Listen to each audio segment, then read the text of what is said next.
Hey, what's up guys? Mass Mechanics here and welcome back to the channel.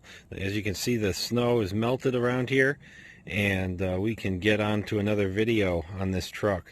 I did put some miles on it recently, that's why it's filthy dirty, and it is very cold out, so I haven't really given it a wash yet, but I'll get to it soon.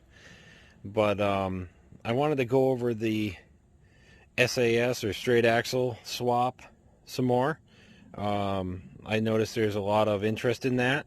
So I think it would be a good idea to cover it with some more depth to it, so we can maybe clear up any issues or thoughts people have with doing this job, and how difficult it is, and how much time it takes, and what kind of money we're talking about. There's a lot of things to cover, so I figure we should go over it a little bit more in depth.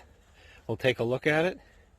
We can talk some more about it, and hopefully if there's anybody with questions, it'll answer them for you. So let's get into it a little bit.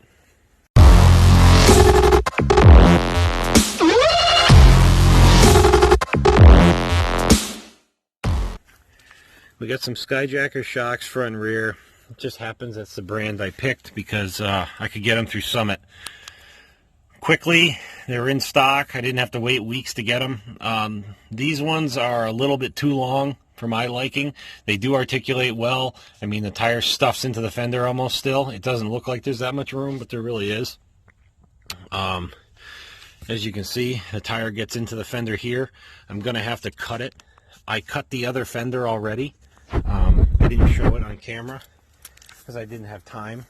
I'll show you right now. I cut 1 inch out of the bottom of this fender and tucked it in. All I did was I buzzed right down the line here, and then cut 1 inch down here, and then pie cut it up to here, all the way up to here. So I pie cut it almost to the body line, started, and then I met down here at 1 inch, made a straight line, bent this in, and then I ended up sawzalling the inside to get rid of the inner structure too. That way the tire doesn't hit here. But as you can see, it still did. So I'm going to have to do a little more clearancing. The other side needs to be cut 1 inch, just like this one. But then I got to clearance this in too to get it out of the way some more. So that's one issue you guys have to address. And I did move that axle forward slightly. I don't know exactly how much, because before it was tucked back more than forward. Now it's pushed forward a little bit. The way I got my lift in is I got the 4-inch lift kit springs for a Jeep Wrangler that were brand new. I think they were like $75 a piece, very cheap. I didn't want to go spring over because then I would have to fool around with the steering, and I wanted to run the stock steering because it's the most affordable. If I have to go with the over steering kit, you gotta add like different steering knuckle over here and all different arms, and it gets really expensive quick. And this stuff is off the shelf stuff. If I break something, I can go right to the parts store and pick it up usually the same day. So that's why I wanted to go with this. But to clear a 35, I ended up having to space it out with a 2x4 square tubing here. And that got me my drop here. And then in the back, you just use the shackles they give you. And those are pretty much mounted flat to the bottom of the frame.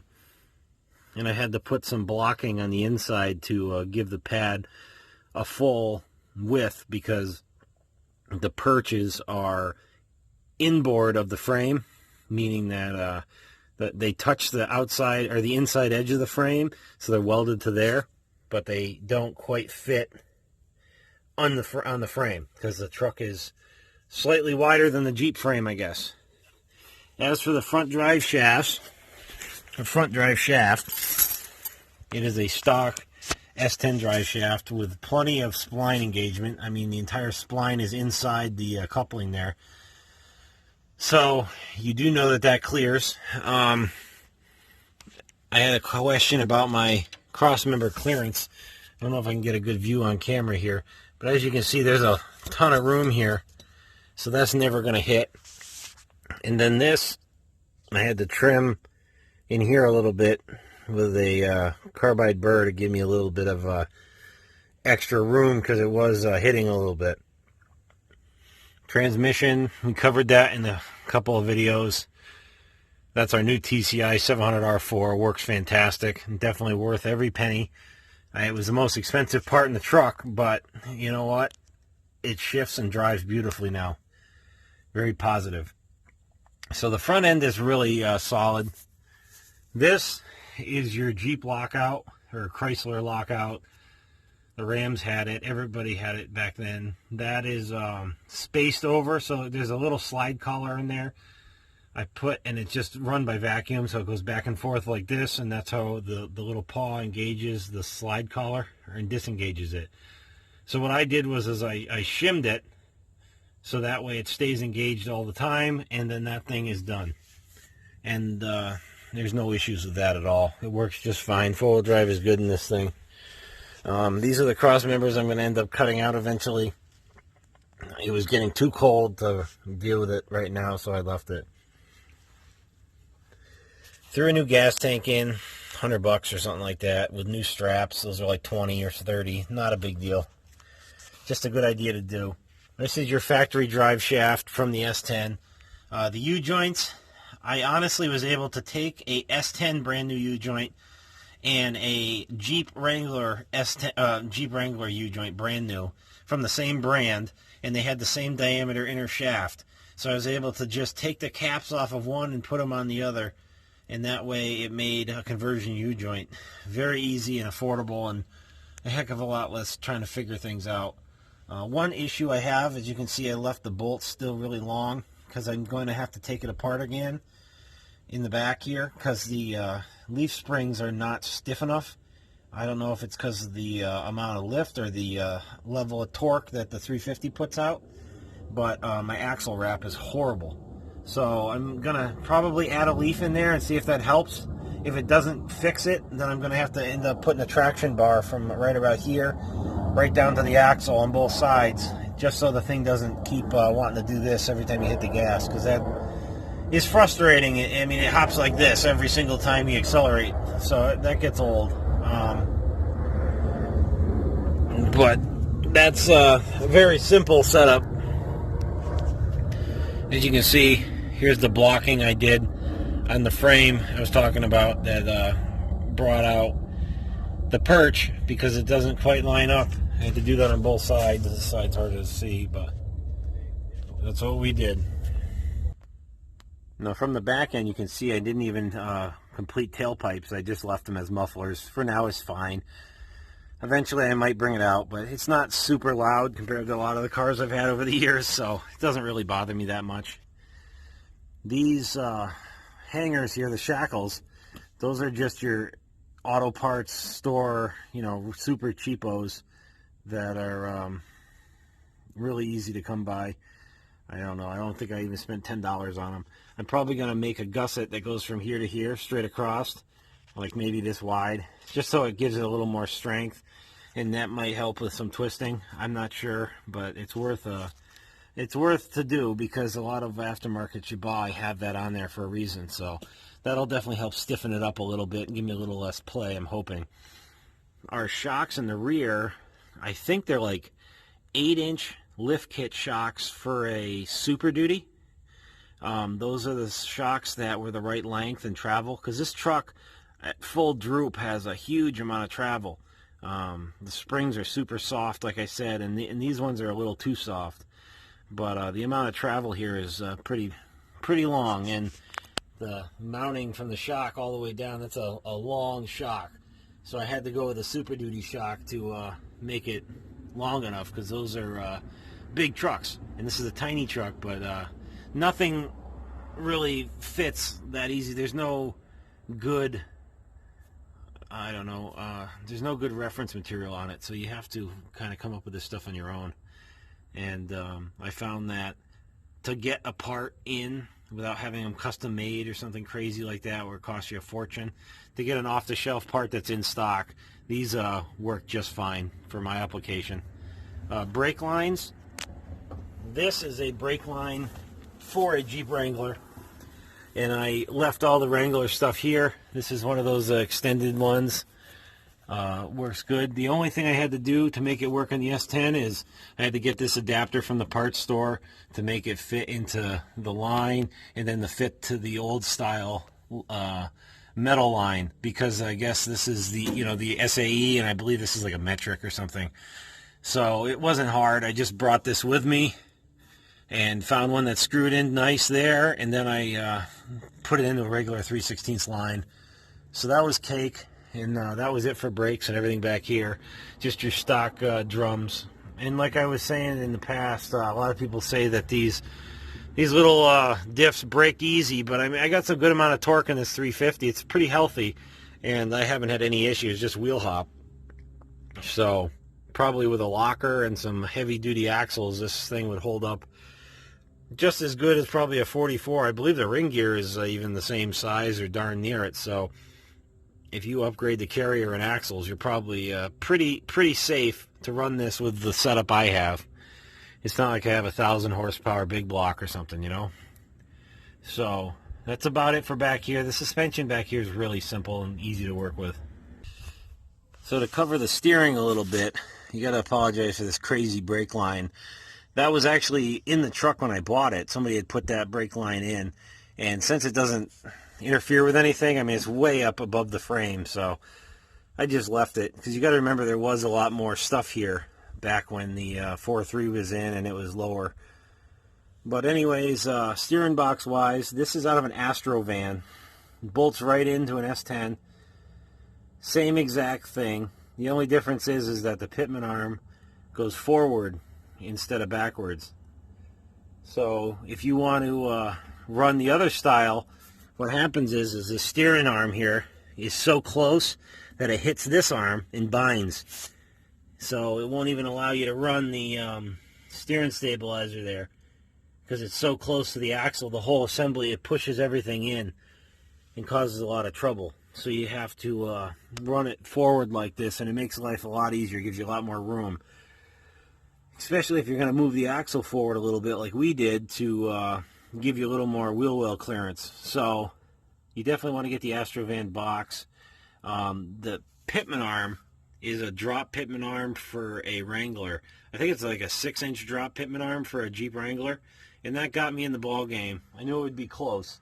So from there, I just kept fiddling with it until I got it all right.